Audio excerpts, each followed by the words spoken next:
Halo dan selamat datang di Aku Ingin Tahu. Hari ini kami berada di Plaza Abastos. Ini adalah salah satu pasar tradisional yang ada di Santiago de Compostela di Spanyol Utara.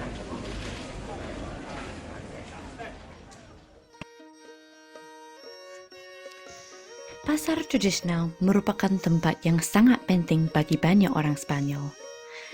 Dan hari ini kita akan belajar tentang perubahan jenis pasar seperti ini dari waktu ke waktu. Bagaimana asal-usulnya pada zaman dahulu? Kenapa pasar seperti ini hampir hilang? Dan bagaimana mereka muncul kembali dan menjadi lebih populer saat ini? Dan pasti juga kita akan melihat lebih dalam soal apa saja yang dijual di sini.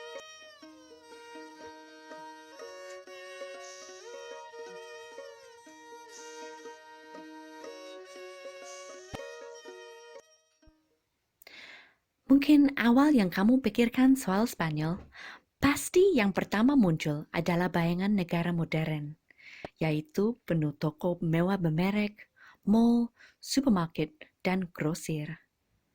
Tetapi ternyata di sini masih ada banyak pasar tradisional. Emang untuk apa ya? Yang pertama kita harus paham adalah pasar tradisional seperti ini bukan saja tempat makanan, tetapi tempat bersejarah yang terkadang seumuran dengan umur kota lokasinya. Misalnya, seperti pasar ini di Barcelona, ada bukti bahwa pasar sudah ada di sini sudah lebih dari 800 tahun.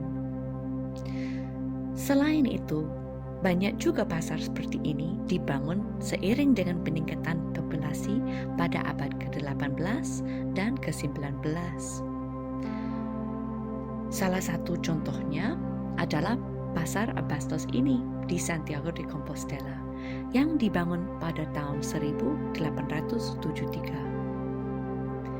Sebelum pembangunan pasar seperti ini, zaman dahulu kios-kios ini terletak di mana-mana dan tidak ada fasilitas untuk jaga kebersihan, jadi resiko penyebaran penyakit itu sangat tinggi. Desain pasar ini termasuk cukup sederhana, tetapi ada banyak juga yang menjadi contoh arsitektur yang luar biasa, seperti pasar ini yang ada di kota Barcelona, dan yang ini di kota Valencia. Jadi, sekarang kita sudah tahu sedikit tentang asal-usulnya pasar seperti ini. Kira-kira apa saja yang dijual di sini? Yang jelas, pertama-tama ada aneka macam sayuran dan buah-buahan. Sebagian mungkin kamu sudah kenal ya, dan sebagian lain itu khas untuk di Eropa saja.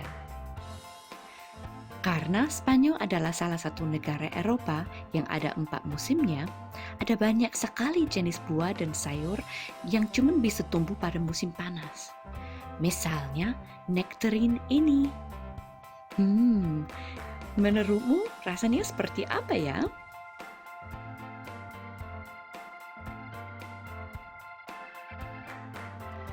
Selain itu, ada bagian khusus untuk daging segar, unggas, dan embutidos. Ini kata Spanyol khusus untuk menyebutkan semua jenis daging yang dicampurkan rempah dan dijadikan sosis atau diawetkan. Selanjutnya, ada bagian pescados dan mariscos. Ini sebutan untuk semua jenis makanan laut, dari ikan besar maupun kecil, dan jenis seafood lain seperti udang, kepiting, dan kerang.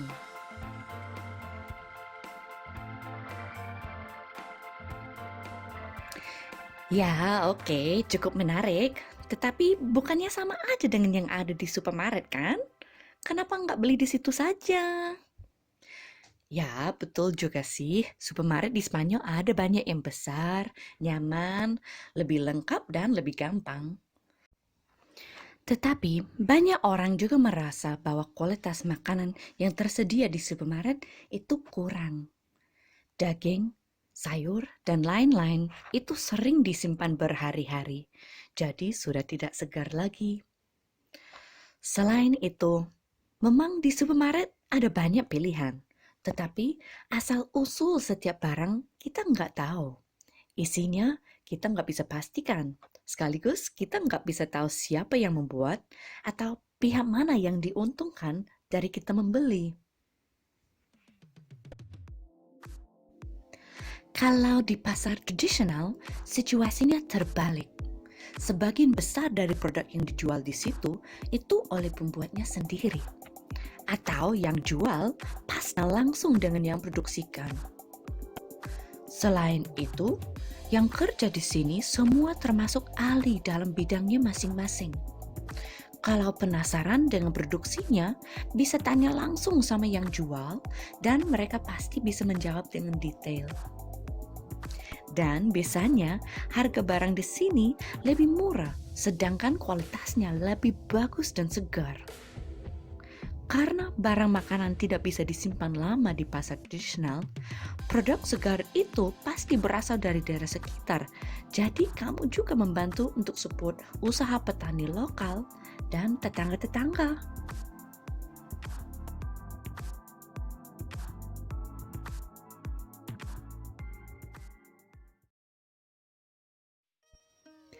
Sama seperti semua hal, kesuksesan pasar tradisional di Spanyol tidak selalu selancar ini.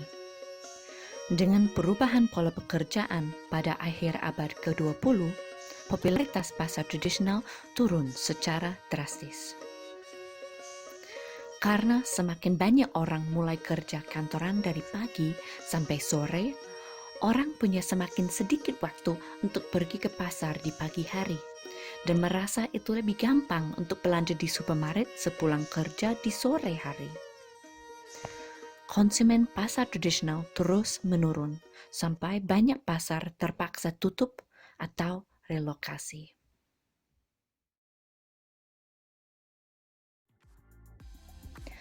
Oleh karena itu, para penjual sadar harus berubah dan para usaha ada yang mulai berinovasi. Daripada membuat bisnis yang hanya menjual bahan pokok, ada yang mulai buka usaha jajan atau resto kecil.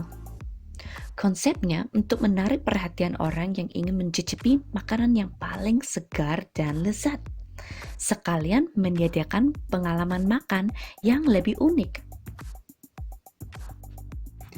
Salah satu contoh adalah restoran Abastos 20 ini, yang menjual makan dengan motonya resto seafood tanpa kulkas.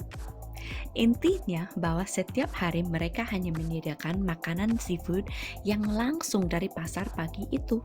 Jadi kamu bisa tahu dengan pasti bahwa semua makanan yang disediakan segarnya sama seperti kalau kamu beli langsung dari penelayan. Dan mereka masaknya dengan cara yang paling khas dan pas supaya kamu bisa nikmati rasa yang paling lezat. Sekarang kalau pas akhir pekan atau hari libur, banyak orang di Santiago ini sangat suka makan siang di sini habis pagi-pagi belanja di pasar. Selain itu, di pasar Abastos ini juga ada konsep makanan lain yang sangat unik. Kalau khasnya resto ini adalah numpang masak. Jadi semua yang kamu ingin makan bisa kamu beli duluan di pasar, terus dibawa ke sini dan minta dimasakkan dengan biaya yang cukup ekonomis, dengan tambahan minuman dan roti atau makanan ringan lain. Ini bagus sekali untuk orang yang ngefans seafood yang unik, tetapi belum tahu cara masaknya, atau tidak punya tempat yang luas untuk masak dan makan bareng teman-temannya. Jadi intinya, kenapa kami ingin mengenalkan pasar tradisional adalah supaya teman-teman bisa belajar bahwa mensupport pedagang dan petani kecil itu bagian penting di mana-mana di dunia. Selain membantu perekonomian warga lokal, kamu juga dapat melestarikan budaya lokal yang ada. Untuk prakteknya, nggak harus pergi jauh loh. Ini hal yang juga bisa dilaksanakan di tempat tinggal kita sekarang. Jadi, mari kita sama-sama mulai untuk belanja dan mendukung pasar tradisional dan melestarikan budaya lokal masing-masing.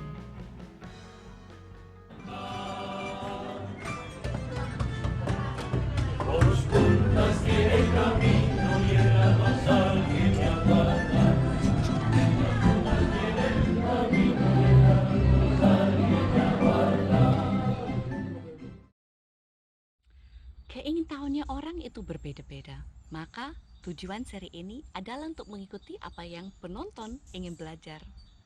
Kamu ingin tahu apa lagi tentang Spanyol ya? Tulislah pertanyaanmu di bagian komen di bawah video ini, dan yang paling populer akan coba kami cari tahu di episode selanjutnya. Dan jangan lupa untuk subscribe ke channel ini biar nggak kelewatan episode selanjutnya. Terima kasih banyak sudah menonton dan kami minta maaf kalau ada yang kurang. Sampai jumpa lagi di episode berikutnya. Aku ingin tahu. Aku ingin tahu because I love to learn. Dah.